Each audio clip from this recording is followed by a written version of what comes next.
A continuación, en Canal Historia, historias de los anales de la historia. Historias de triunfos y tragedias, aventuras y logros, mientras vamos en busca de la historia. Se trata de un volumen breve que lleva el misterioso título de Los Protocolos de los Sabios de Sion, y es probablemente uno de los libros más influyentes del siglo XX. Henry Ford creía que se trataba de una llamada de alerta para despertar a los Estados Unidos. Winston Churchill llegó a creer que era auténtico. Los nazis lo utilizaron como una justificación para el genocidio. Esta es la historia de una mentira interminable. Ha engañado a millones de personas de todo el mundo durante más de un siglo, y sigue siendo una poderosa fuente de odio y maldad. Acompáñennos en nuestra búsqueda de la historia para sacar a la luz un engaño mortal.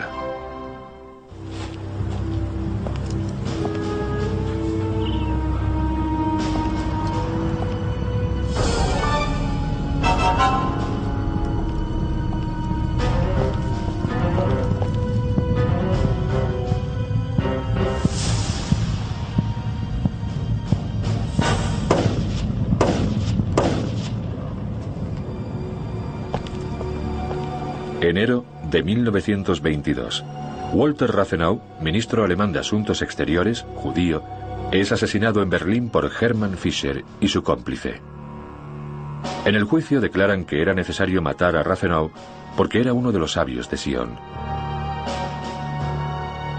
Pero, ¿quiénes son los sabios de Sion? Según este libro, los sabios de Sion son un grupo elitista de líderes judíos cuyo único propósito es apoderarse del mundo, haciéndose con el control de los corazones, mentes y riquezas de los gentiles. Y el libro pretende provenir directamente de ese grupo inventado de líderes judíos. En toda Europa y también en otros continentes debemos provocar desórdenes, discordia y hostilidad, pero debemos ser astutos para que los gentiles nos acepten como sus benefactores y como salvadores de la raza humana. Estas palabras provienen de un pequeño y misterioso libro que empezó a circular de manera clandestina en Rusia alrededor de 1897. Se titula Los Protocolos de los Sabios de Sion. Su origen y su autoría siguen siendo desconocidos. Los protocolos, que es como se llama normalmente al libro, contienen las actas de una reunión clandestina celebrada por un grupo de líderes judíos, los llamados Sabios de Sion. En estas actas se lee que el único objetivo de los sabios es infiltrarse en todos los resquicios de la sociedad con el fin último de conquistar el mundo. Los protocolos de los sabios de Sion pretenden ser un acta literal, palabra por palabra, de 24 discursos pronunciados por los llamados sabios o ancianos de Sion, en una reunión secreta celebrada en Suiza en 1897. Describen una conspiración aterradora para apoderarse del mundo y destruir las naciones cristianas y levantar de entre las ruinas un imperio judío dirigido por un déspota judío. Desde el mismo momento de su publicación, los protocolos se extendieron por toda Europa como un virus incurable. El ministro alemán de Asuntos Exteriores Walter Rathenau fue solo uno de los millones de víctimas que causaría el libro. Víctimas de un engaño mortal. Porque todo lo que rodea al libro de los protocolos de los sabios de Sion es un engaño. El libro es una falsificación. Los sabios de Sion no existen. La reunión nunca se celebró. Las actas son una invención. Y sin embargo, este libro se ha utilizado y se sigue utilizando para justificar el odio.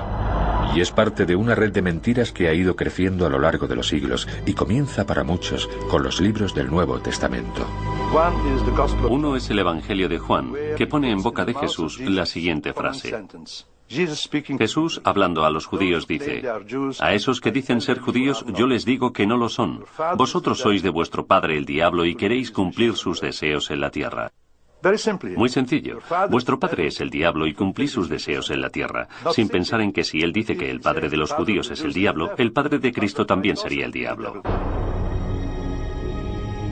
En la Edad Media, la demonización de los judíos había llegado a extremos exacerbados. Pero hasta 1797, este prejuicio esencialmente religioso no se transformó en prejuicio político. Ocurrió debido a los escritos de un clérigo francés, el abate Barruel. Durante el período de paranoia y caos social que siguió a la Revolución Francesa, Barruel culpó a los judíos de todos los males de Francia. Es el deseo de una secta terrible y formidable derrocar a todos los reyes, destruir los altares, la propiedad, eliminar toda ley y terminar por hacer desaparecer la sociedad. El tema de una conspiración judía secreta para conquistar el mundo pronto se convirtió en tema central de la literatura europea de finales del siglo XVIII. Las teorías de la conspiración eran populares y los judíos un blanco fácil. Si no hubiese existido una literatura antisemítica importante antes de los protocolos, no habrían tenido ninguna importancia.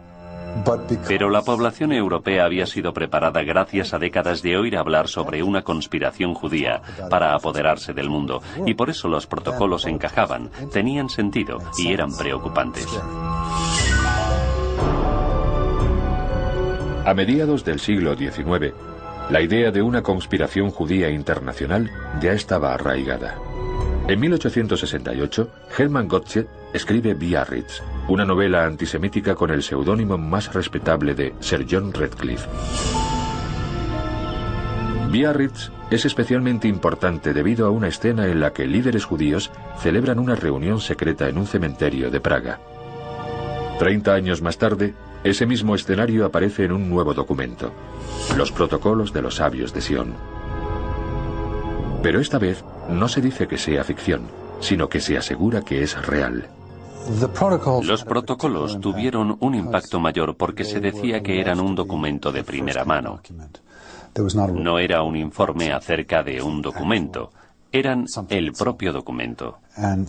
Y como se aceptó como un documento de primera mano, tuvo mucho más impacto del que habría tenido de no ser ese el caso. Los protocolos tienen el mismo aspecto y utilizan el mismo lenguaje que encontramos en actas reales de finales de siglo. Esbozan de manera aparentemente formal los 24 pasos para la dominación del mundo por parte de los judíos. Incluso expertos documentalistas que analizaron los protocolos cuando salieron a la luz creyeron que el manuscrito era real.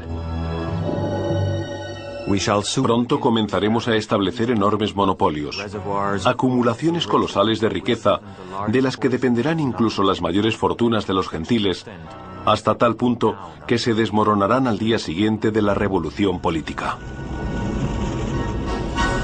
Fue increíble. Llamó la atención de todo el mundo. Hay declaraciones de muchísima gente diciendo no sabía que estaba pasando algo así. Tuvo muchísimo impacto. Además de su aspecto auténtico, los protocolos también daban nombres, y algunos de los nombres que aparecían en el documento eran los de líderes judíos reales.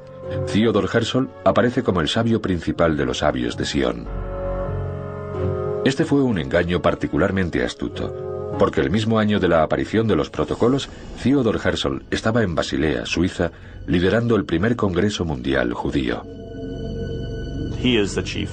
Él es el sabio principal, y tenía sentido claro, ya que se suponía que los protocolos provenían del Congreso de Basilea, el primer congreso sionista. El documento es tan poderoso, de hecho, que a pesar de que se ha demostrado que los protocolos son falsos en al menos 10 ocasiones diferentes a lo largo de sus 100 años de historia, muchas de las personas que los leen siguen creyendo que el documento es real y que lo que dice es cierto. ¿Quién pudo crear un engaño tan poderoso y por qué se crearon los protocolos? La respuesta está plagada de enigmas y ambigüedades que comenzaron con un simple deseo: influir en el zar Nicolás II de Rusia. A continuación, En busca de la historia. San Petersburgo, en Rusia, es el lugar donde aparecieron los protocolos de los sabios de Sion. Y para entender cómo y por qué aparecieron los protocolos, es necesario examinar qué estaba ocurriendo en Rusia en la época en que se creó el documento falso, en 1897. Estamos en vísperas de la Revolución Rusa. Eran tiempos de crisis. Y en tiempos de crisis la gente necesita una explicación de lo que está pasando. Y ahí está la cuestión de la conspiración judía. No hay nada en el mundo moderno que no pueda ser explicado apelando a la naturaleza siniestra de lo que están planeando los judíos. El zar Nicolás II estaba dividido entre dos facciones opuestas dentro de su gobierno. Los reformadores liberales querían entablar un diálogo político con los bolcheviques, los líderes de la incipiente revolución.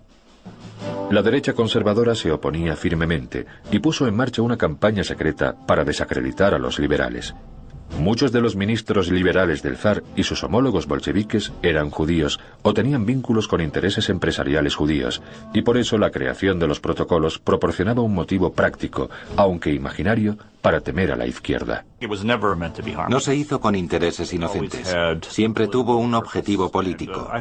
Creo que un objetivo político destructivo en casi todos los casos.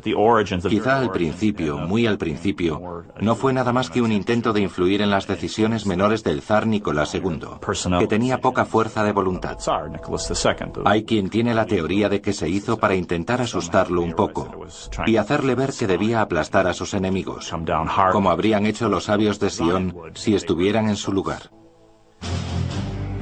Nadie lo sabe con seguridad, pero las pruebas circunstanciales indican que los protocolos de los sabios de Sion fueron creados por la Okhrana, la policía secreta rusa. Una facción de derechas controlaba la Okhrana, un grupo que contaba con la voluntad y los medios para crear una falsificación persuasiva. La persona que supervisaba la Okhrana rusa había encargado trabajos similares para desacreditar a enemigos políticos o amenazas políticas. Esa persona es Piotr Ivanovich Rakovsky, director de Relaciones Exteriores de la Okhrana. Se trata de un maestro de la falsificación que equipa a sus agentes con documentos falsos con los que puedan infiltrarse en organizaciones subversivas y destruirlas desde dentro. Y lo más convincente es que Rakovsky ya tenía antecedentes de culpar a los judíos por todos los males. En 1892, 5 años antes de la aparición de los protocolos, Rakovsky emplea el seudónimo de Jean Préval para publicar Anarquía y Nihilismo, un breve panfleto que esbozaba las mismas ideas que aparecieron en los protocolos 5 años más tarde. En 1897, al parecer, mejoró el original eliminando el nombre del autor y haciendo que su obra pareciera un documento auténtico. Después, fue enviándolo a algunas organizaciones conservadoras clave. Un documento secreto tiene mucho atractivo. Si estás en Washington y quieres que algo se sepa, es mucho mejor filtrar un documento secreto que decir tu opinión abiertamente. Los secretos nos interesan a todos y cuando se trata de un secreto tan tremendo, un secreto acerca de unos planes para dominar el mundo, entonces es irresistible. Los protocolos se extienden lentamente, pero sin parar, entre los círculos conservadores. Entonces, en 1903, se produce una explosión. La versión de los protocolos supuestamente escrita por Rakovsky se hace pública, publicada por un periódico de San Petersburgo. El editor es Pavlache Krusevan, un antisemita y fascista convencido, cuyos editoriales acababan de provocar grandes disturbios en la ciudad rusa de Kishinev. Mueren 45 judíos y más de 1.300 hogares y tiendas de judíos son destruidos. En cuanto Krusevan recibe el fraudulento protocolo de los sabios de Sion, lo publica como si fuera real. El genio maligno ya está en la botella. Socavaremos las fuentes de producción, instilando en los trabajadores ideas de anarquía, y los incitaremos a que abusen del alcohol, y al mismo tiempo tomaremos medidas para sacar de la tierra a todas las fuerzas intelectuales de los gentiles. Eran una confesión que no tenía intención de serlo. Era algo que los judíos nunca habrían dicho en público, pero entre ellos sí podían reconocer esas cosas. Por lo tanto, tuvo un efecto persuasivo muy fuerte sobre la gente que estaba dispuesta a creer que esa falsificación rocambolesca era real.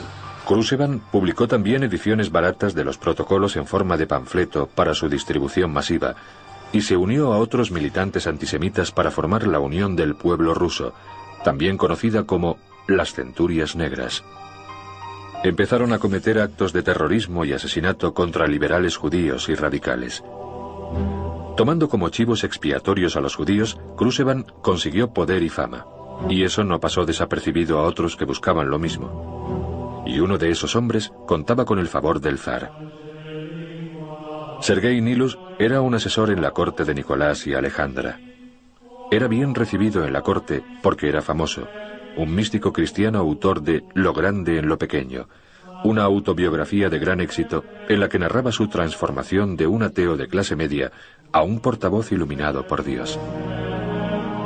Durante los primeros años del siglo XX, los místicos eran una presencia habitual en la corte de los Romanov, pero eran meras sombras comparados con la presencia dominante de Rasputín, el consejero espiritual y confidente de la zarina Alejandra. Sergei Nilus estaba desesperado por hacerse un nombre y presentó los protocolos al zar como un documento auténtico y real. Los protocolos causaron una gran impresión al zar. ¡Qué profundidad de pensamiento! ¡Qué gran previsión! Nuestro año 1905 ha discurrido como si lo dirigieran los sabios. No puede haber duda alguna de su autenticidad. En 1905, una versión de los protocolos se publica bajo el sello del Palacio Imperial. La Iglesia Ortodoxa de Moscú ordena que los protocolos sean incluidos en un sermón. El 16 de octubre de 1905, los feligreses de 368 iglesias de la ciudad de Moscú escuchan los protocolos de labios de los sacerdotes. El hecho de que los sacerdotes leyeran los protocolos en todas las iglesias ortodoxas de Rusia significa que estaban integrando los protocolos de los sabios de Sion con los textos escritos en la antigüedad, como por ejemplo el Apocalipsis. Aquí tenemos un documento que demuestra lo que llevamos diciendo cientos de años, que los judíos son gente del anticristo, el ejército del anticristo. 3 semanas después del comienzo de estos sermones, el 8 de noviembre de 1905, más de 1000 judíos son masacrados en la ciudad rusa de Odessa. Es un presagio de las atrocidades que se avecinaban. El motivo por el que hago esto es lo que he leído aquí, por lo que estáis planeando. Es decir, creo que la gente con inteligencia suficiente para leer libros e incluso para escribirlos pensó que los protocolos eran útiles, informativos y auténticos. Mientras Rusia avanzaba rápidamente hacia la revolución durante la década anterior a la Primera Guerra Mundial, la derecha política consiguió por fin su objetivo inicial.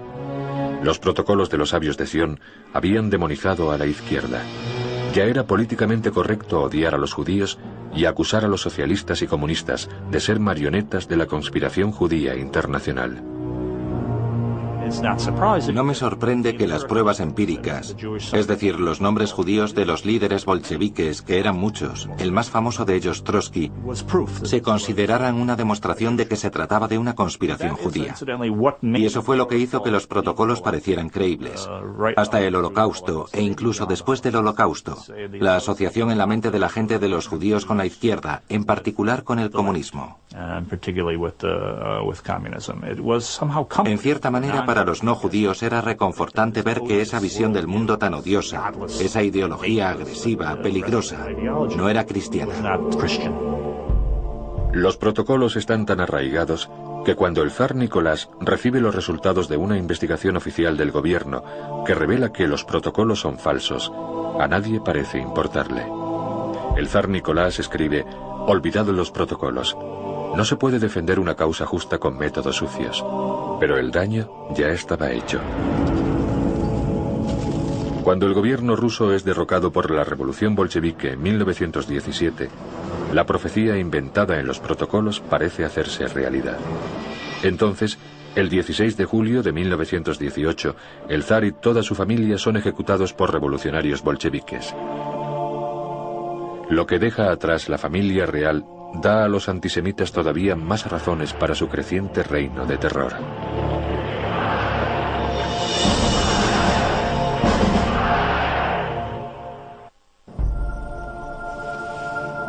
Inmediatamente después del asesinato de la familia real rusa, en el verano de 1918, un oficial llega a la escena del crimen para realizar una investigación.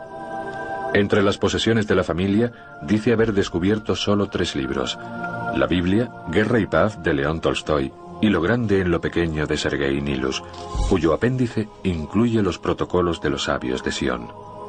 Y esa conexión entre los protocolos y la ejecución de los Romanov se extiende como un incendio entre los partidarios de derechas del zar. Cuando los protocolos de los sabios de Sion aparecen en la transición de la Rusia zarista a la bolchevique, y todos los zaristas y derechistas huyen del país, ¿a dónde van? Intentan huir a Europa, Alemania, Francia, esos países.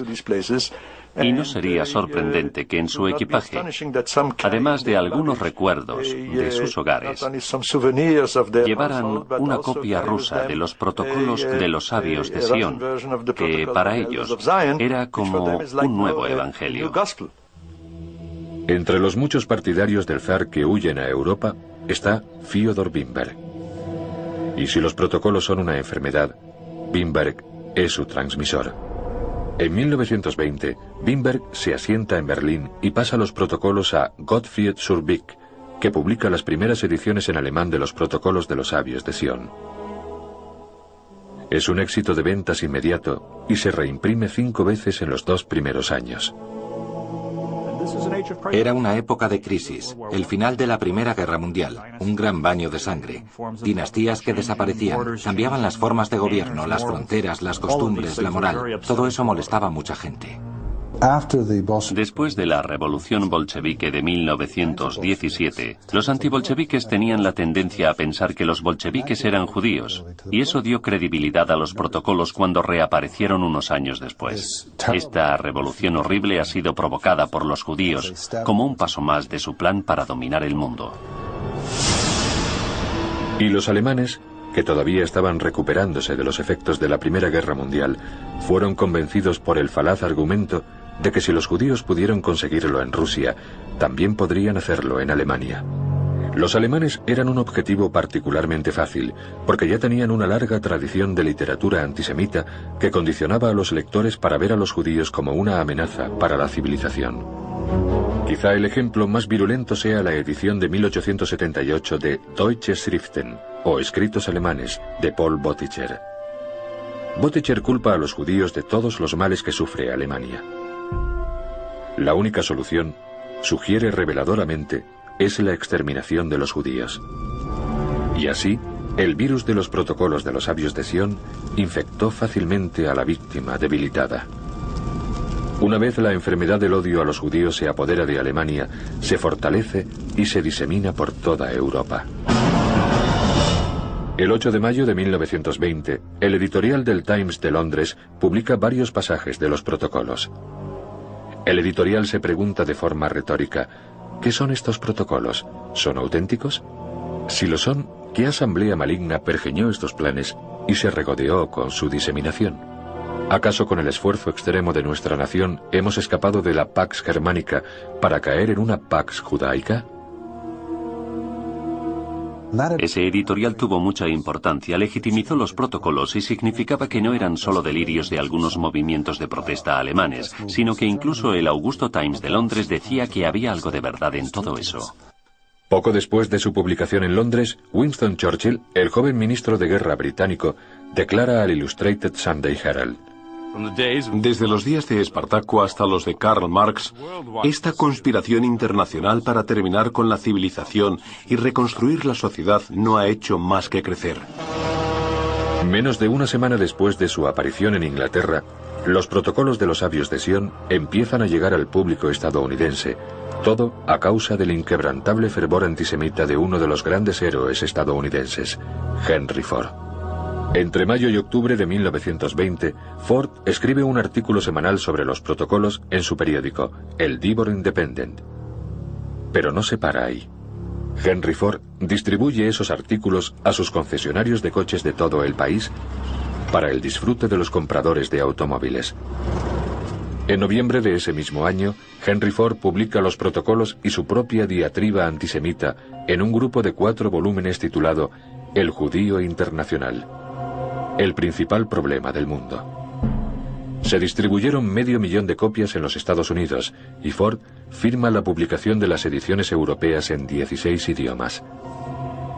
Cuando el New York World le preguntó en 1921 por qué publicaba los protocolos, Henry Ford respondió: La declaración que puedo hacer de los protocolos es que encajan con lo que está pasando. Tienen 16 años y han encajado siempre con la situación mundial. encontró respuesta a muchas de las preguntas que se planteaba, y con sus medios y con su prestigio, estaba en posición de avalarlo y ponerlo a disposición de personas que de no ser por él no lo habrían leído.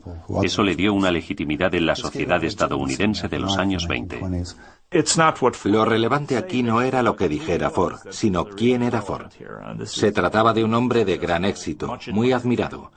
Y no era necesario leer los protocolos de los sabios de Sion para decir, bueno, si Henry Ford lo está apoyando de esa manera y está perdiendo dinero, perdió varios millones de dólares publicando ese libro de 4 volúmenes, tiene que haber algo de verdad. La campaña de Henry Ford sobre los protocolos fracasó en los Estados Unidos. Los estadounidenses no aceptaron la teoría de que existía una conspiración judía internacional.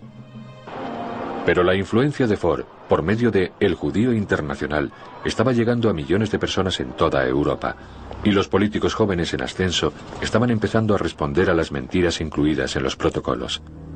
En particular, un joven con grandes ambiciones políticas quedó fascinado por la insistencia con que mantenía Ford que la conspiración judía era real. Su nombre era Adolf Hitler. Se dice que Hitler tenía un retrato del heroico Henry Ford en su estudio o en su cuarto. El millonario, el hombre hecho a sí mismo. En 1921, los protocolos circulaban desde hacía casi un cuarto de siglo. Lo que había empezado como un engaño perpetrado por una facción política con un propósito muy limitado, era ya aceptado como un hecho real en 2 continentes. Entra en escena Philip Graves, un joven y emprendedor reportero del Times de Londres.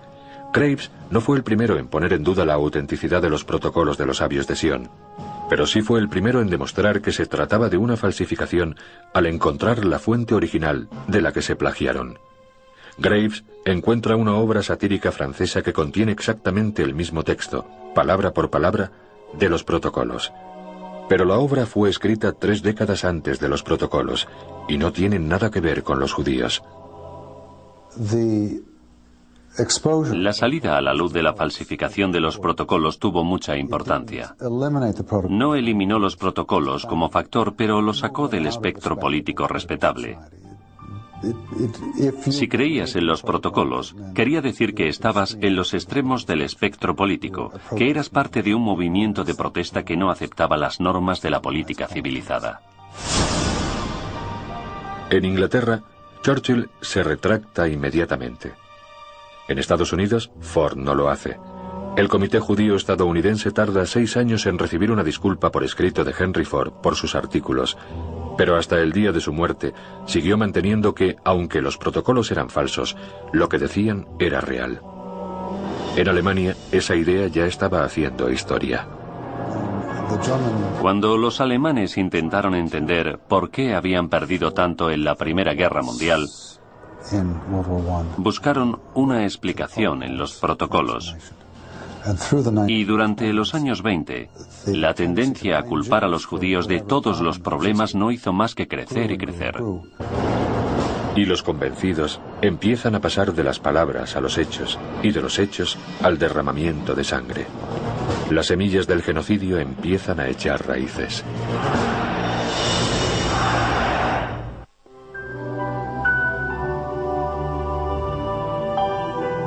Gracias a Philip Graves, periodista del Times de Londres, los protocolos de los sabios de Sion quedan completamente desacreditados en 1921.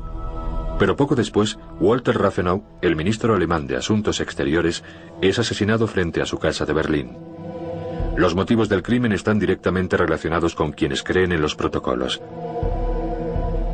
El juez que preside el tribunal que juzga a uno de los asesinos de Rathenau dice al asesino convicto: detrás de estos crímenes, el máximo culpable, el antisemitismo fanático e irresponsable, muestra su rostro con todos los medios de difamación de los que ese vulgar libelo, los protocolos de Sion, es un ejemplo. Espero que la muerte de Rathenau sirva para purificar el aire infecto de Alemania y lleve a Alemania hacia su cura. Los alemanes de conciencia reciben el veredicto del juez como el golpe final contra los protocolos. Pero no fue así.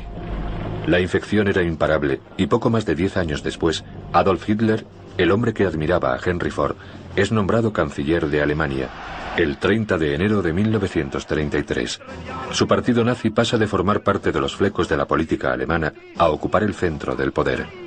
En el corazón de su filosofía está la firme convicción de que una conspiración judía está socavando a los gobiernos de todo el mundo. Hitler los conoció bastante pronto. El Mein Kampf menciona específicamente los protocolos. Dice que por supuesto los judíos lo niegan, pero que eso es una prueba más de que es cierto, ya que por supuesto quieren ocultar esa prueba de sus pecados al resto del mundo. En Mein Kampf, Hitler declara: Si el judío, con ayuda de su catecismo marxista, triunfa sobre las gentes de este mundo, su corona será la danza de la muerte para la humanidad. El partido nazi adopta los protocolos como si fueran sagrados. Si Roosevelt prometió un pollo en cada olla, Hitler puso una copia de los protocolos en todas las casas de Alemania. Solo la Biblia rivalizaba con ellos en popularidad. ¿Por qué tuvo éxito en Alemania? Muy sencillo. Los alemanes eran lectores, eran gente con formación, y por lo tanto, cuando se tradujo al alemán financiado por Ford, en Alemania vendió 10 millones de copias en pocos años. En las juventudes hitlerianas se convirtió en lectura obligatoria. Los educaban con él. 2 meses después de que Hitler tomara el control del gobierno, la retórica antijudía del partido nazi se convirtió en ley en Alemania. El 11 de abril de 1933, el Tercer Reich pide el boicot nacional a todos los negocios propiedad de judíos. En septiembre de 1935 entran en vigor las leyes de Nuremberg. Esas leyes despojan a los judíos de su nacionalidad y capacitan a las autoridades para detenerlos y sacarlos de sus comunidades.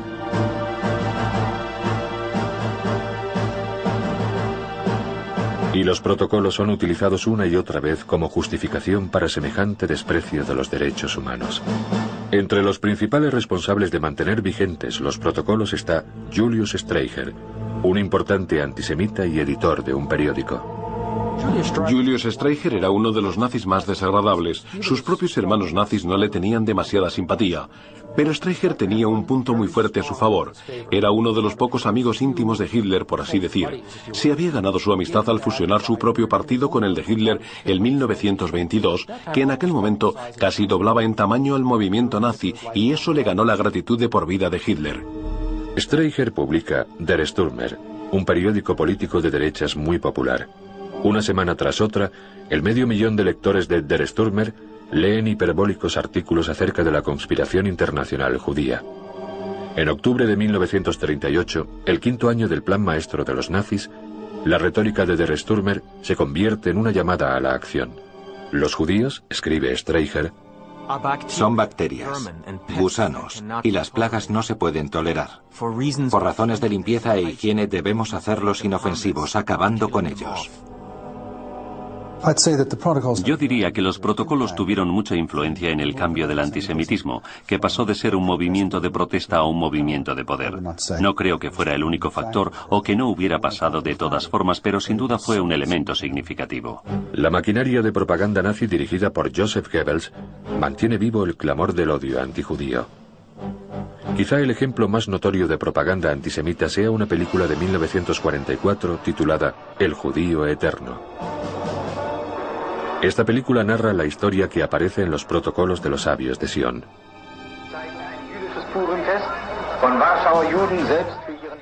Es un pseudo documento que muestra a los judíos haciendo todo tipo de cosas malignas.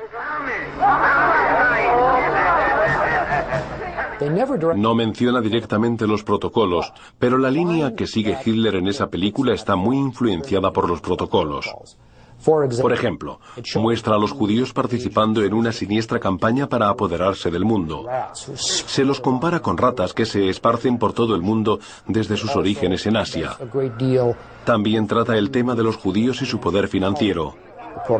Los protocolos sugieren que los judíos van a controlar el mundo económicamente. En la película El judío eterno pasa exactamente eso. Mientras la guerra relámpago de Hitler avanza por toda Europa, un país tras otro va quedando en manos del Tercer Reich. En 1941 la gran mayoría de los judíos europeos están bajo control nazi. comienza uno de los capítulos más oscuros de la historia de la humanidad. Un historiador dijo que los alemanes sabían lo suficiente para saber que no querían saber más.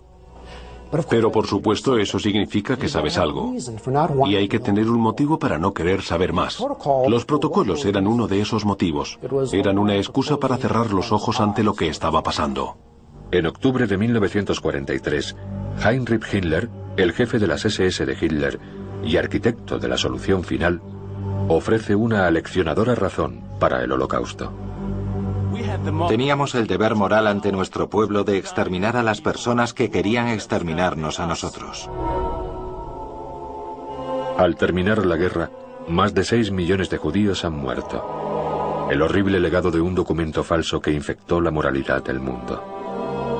¿Fueron los protocolos la excusa para el genocidio? Creo que el término excusa para el genocidio es adecuado. Fue la piedra angular sobre la que los nazis extendieron gran parte de su ideología. La verdad es que los nazis no utilizaron los protocolos al principio. Tenían otros textos de la literatura. Pero cuando aparecieron y los conocieron, los absorbieron y los utilizaron todo lo posible. Y probablemente, más que ningún otro documento, hayan sido la excusa, la justificación del Holocausto. Tras la victoria aliada en Europa el 8 de mayo de 1945, Estados Unidos y el resto del mundo vieron por primera vez lo que había provocado el antisemitismo exacerbado. Pero la muerte de Hitler y de un tercio de todos los judíos del mundo ¿traerían por fin el final del engaño de la conspiración judía?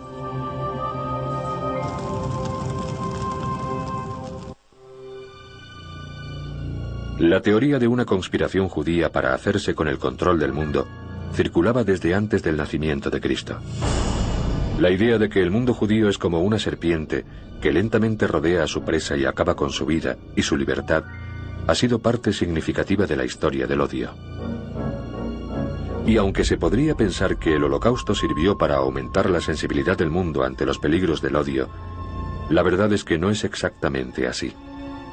Como una enfermedad incurable, los protocolos no han desaparecido. Desde el final de la Segunda Guerra Mundial, los protocolos de los sabios de Sion han reaparecido en los Estados Unidos y en otros países de todo el mundo. Probablemente las dos zonas del mundo más destacadas, aparte de Europa y los Estados Unidos, son Japón y Oriente Próximo. En Oriente Próximo, por supuesto, hay contacto con los judíos, en concreto por el Estado de Israel, y los protocolos se ven como una forma de entender Israel. El hermano de Gamal, Abdul Nasser, una de las figuras más importantes del mundo árabe, escribió la introducción y publicó una de las ediciones de los protocolos, así que es algo muy prominente y está disponible de forma gratuita. Yo mismo recogí un ejemplar en francés en la Embajada de Arabia Saudí. Los repartían. Se publican nuevas ediciones en portugués, árabe y sueco. Aparecen en muchas páginas web. Y con la llegada de Internet, los protocolos de los sabios de Sion son más accesibles que nunca. Y a pesar del hecho de que los protocolos son falsos, muy pocas de las fuentes actuales lo mencionan. La perpetuación del mito de la conspiración judía continúa. Y los protocolos siguen siendo considerados un documento auténtico, casi siempre para apoyar planes antisemitas. En 1990 se produjo una gran controversia en Los Ángeles acerca de los motivos para la venta de los protocolos y otras obras antijudías en una feria del libro patrocinada por el ayuntamiento. El concejal de la ciudad, Seb Jaroslavsky, protestó por la presencia de esos libros en la feria. Tenemos ahí a los fabricantes de odio que los utilizarán como un vehículo para perpetrar sus filosofías del odio. Por eso, mientras sigan ahí, tenemos que enfrentarnos a ellos por medio de la educación, enseñando a nuestros hijos y haciendo que todo el mundo sepa que son falsos, al igual que ellos intentan hacer que todo el mundo piense que los judíos forman una conspiración internacional que intenta acabar con todo el mundo. En un artículo sobre la controversia escrito en 1990, Nomo, el periódico estudiantil negro publicado en el campus de UCLA, defiende la venta de los protocolos invocando la primera enmienda. Pero en ningún momento dice que los protocolos son una falsificación. El artículo dice: muchos han intentado condenar el libro y prohibirlo acusándolo de antisemitismo. pero sin ningún fundamento. La realidad es que los protocolos nunca han sido rebatidos. Pero los protocolos sí han sido rebatidos una y otra vez, y la reportera de UCLA no tiene que ir más allá de su propia biblioteca para encontrar pruebas. Este es un informe del Congreso de 1964 que condena los protocolos como documento histórico e inventado. Se pueden perpetrar toda clase de engaños y mentiras sobre personas a las que no se conoce. Cuando yo estudiaba en UCLA, conocí a una chica de Long Island que era compañera mía en la facultad que me dijo que yo era el primer judío que conocía y que le sorprendía que no tuviera cuernos. Me dijo que me había mirado la cabeza para comprobarlo, y eso fue en 1968. De hecho, en Rusia, el lugar donde nacieron los protocolos, han tardado casi un siglo en condenar el documento como lo que es. En 1993, un tribunal ruso sentencia que los protocolos son una falsificación antisemita. Pero ni siquiera esa proclamación histórica fue suficiente para frenar el odio. ¿Te preguntas si se puede acabar con los protocolos? Las pruebas históricas dicen que no. Siguen apareciendo en todas partes, en los lugares más extraños. Japón, Kurdistán, Nueva Zelanda. Lugares en los que aparentemente no hay un, por así decir, problema judío. Un buen ejemplo es el de la página de recursos noruegos en Internet. En una fecha tan reciente como 1998, esta página publicaba las actas imaginarias de una segunda reunión de los sabios de Sion, supuestamente celebrada en el centenario de 1997. Estas actas falsas son incluso más incendiarias que las originales, y terminan con esta cita, supuestamente de uno de los nuevos sabios. Finalmente veremos el final de esta raza blanca. Las mentes de los influenciables niños blancos serán moldeadas para convertirlos en agentes de su propia destrucción. Y una vez más, en ningún lugar se dice que se trate de una obra de ficción. La habilidad de los protocolos de los sabios de Sion para encontrar creyentes en todo el mundo nos recuerda vivamente el peligro que siguen representando. Solamente analizando las raíces históricas de creencias tan contagiosas como esa, y exponiendo las terribles falsedades de las que provienen, podremos detener el odio con la verdad. Ese es el motivo por el que vamos en busca de la historia.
Siendo una poderosa fuente de odio y maldad.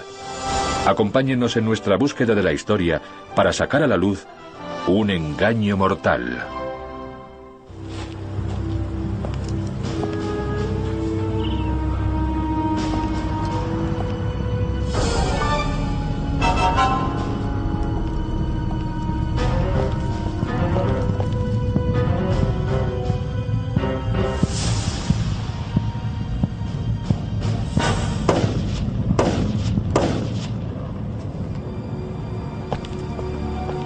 Enero de 1922.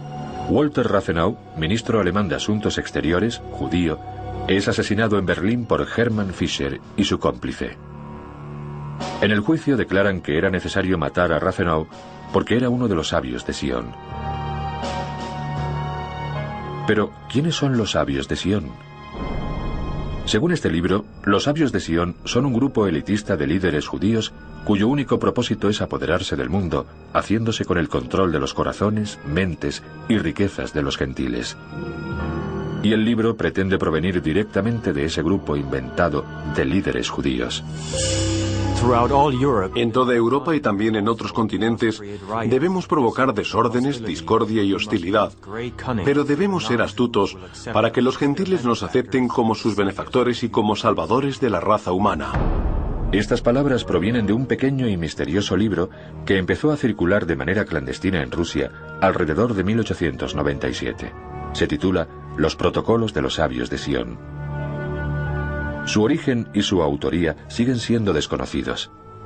Los protocolos, que es como se llama normalmente al libro, contiene las actas de una reunión clandestina celebrada por un grupo de líderes judíos, los llamados Sabios de Sion. En estas actas se lee que el único objetivo de los sabios es infiltrarse en todos los resquicios de la sociedad con el fin último de conquistar el mundo. Los protocolos de los sabios de Sion pretenden ser un acta literal, palabra por palabra, de 24 discursos pronunciados por los llamados sabios o ancianos de Sion, en una reunión secreta celebrada en Suiza en 1897.